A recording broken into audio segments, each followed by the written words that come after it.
சுட்டீங்க போங்க. பெருசு ஒத்தையா சிக்கின்னு இருக்கு. கொத்த மாட்டான்.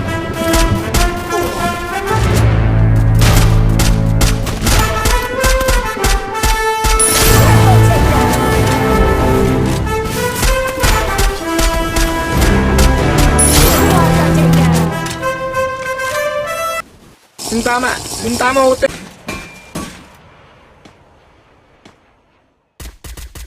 அண்ணே கடையை போட்டுட்டு அங்கிட்டு ஓடுறானே. கூட்டிட்டு அங்கிட்டு ஓடுறானா? டேய் அப்படினா நமக்கு ஒரு அடிமை சிக்கிட்டான்டா. அவன் இந்த ஊர் எல்லையை தாண்டறதுக்குள்ள அவனை வளைச்சு பிடிக்கலாம். அங்க போறானே. அவன் கண்ணுல ஒரு திமிரு, ஒரு ஆங்காரம் எல்லாமே தெரியும் என் கண்ணுல.